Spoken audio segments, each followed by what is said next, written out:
तो देखिए ये जो लंपी वायरस है ना, ये पशुओं में होने वाली वायरस के द्वारा फैलाई जाने वाली बीमारी है।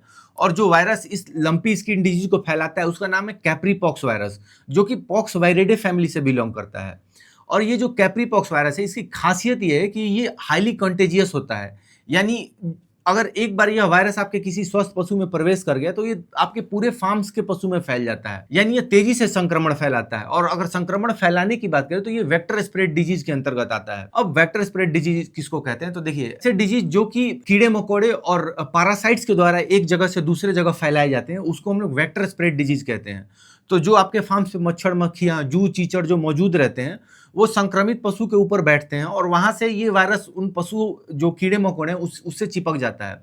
और उसके बाद ये जो जू, चीचड़ जो इंसेक्ट्स हैं जो स्वस्थ पशु के ऊपर चले जाते हैं, तो वहां से ऐसे क्या होता है कि ये वायरस एक जगह से दूसरे जगह फैलता है। उसके अलावा अगर आपका संक्रमित पशु डायरेक्ट स्वस्थ पशु के संपर्क में आ जाता है, स्लाइवा, नेजल डिस्चार्ज या फिर दूध के जरिए, अगर अगर जो गाय है उसका अगर बछड़ा दूध पी लेता है, अगर गाय संक्रमित है तो वहां से भी यह वायरस ट्रांसफर हो जाता है बछड़े में।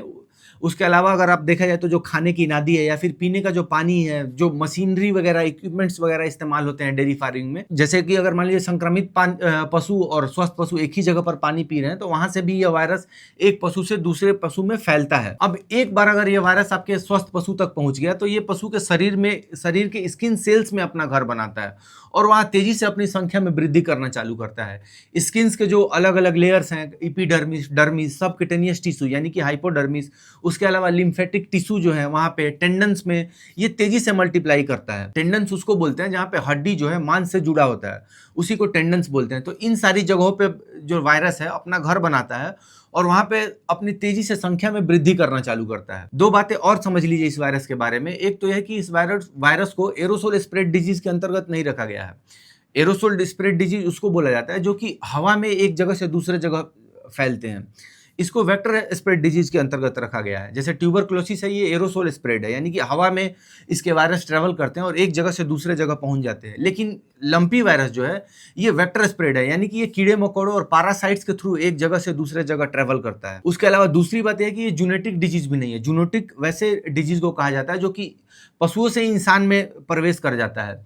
अगर एग्जाम्पल से मैं आपको बताऊं तो ब्रुसेलोसिस एक ऐसी बीमारी है जो कि फीमेल मतलब गायों को होती है। गायों में जो एबॉर्शन हो जाता है ये ब्रुसेलोसिस के कारण होता है। तो ब्रुसेलोसिस इंसानों में भी डेवलप होने लगता है। तो ये जो लंपी स्किन डिजीज है ये जूनोटिक डिजीज नहीं है। जूनोटिक आप समझ गए कि क्या होता है। अब सिम्टम्स की बात कर लेते हैं कि एक बार जब वायरस आपके पशु के शरीर में प्रवेश कर जाता है तो कौन कौन से लक्षण देखने को मिलते हैं। तो देखिए, जैसे ही ये वायरस आपके पशु को सबसे पहले आपके शरीर में प्रवेश करता है तो ये अपनी संख्या में वृद्धि करता है और संख्या में वृद्धि करने के बाद सबसे पहला जो इम्पैक्ट डालता है कि पशु को इम्यूनिटी को पूरी तरह से तोड़ देता है। अब पशु की जब इम्यूनिटी टूट गई तो अब सबसे ज्यादा जो डर बना रहता है इस वायरस से वो होता है सेकेंडरी बैक्टीरियल ग्रोथ का।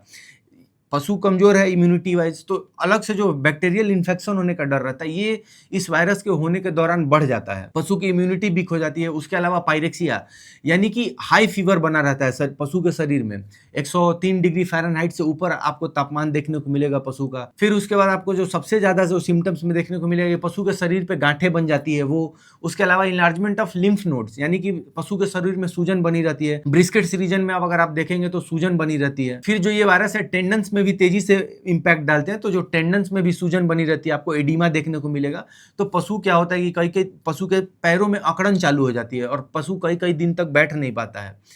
उसके अलावा आपको नेजल डिस्चार्ज देखने को मिलेगा। लैक्रिमेशन यानी कि आंख से पानी आना ये भी आपको देखने को मिलेगा। साथ ही साथ क्लाउडी आई भी देखने को मिलता है यानी कि आंखों में, पशु के आंखों में सफेदी। फिर आप देखेंगे सिम्टम्स में कि पशु हाइपरसेलिवेशन यानी कि बहुत ज्यादा पशु के मुंह से गाज निकल रहा है। अब इसके अलावा आपको जो पशु है वो खाना कम खाना चालू कर देता है, दूध में कमी देखने को मिलती है। और अगर पशु एडवांस स्टेज में प्रेग्नेंट है तो वहां पे आपको एबॉर्शन भी देखने को मिलेगा। यह वायरस ब्लड स्ट्रीम के साथ पशु के रिस्पायरेटरी ट्रैक तक भी पहुंच जाता है।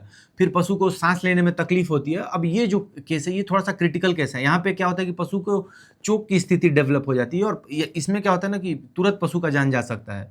तो ये एक बहुत क्रिटिकल केस है जब वायरस जो है रिस्पायरेटरी ट्रैक को अटैक कर देता है।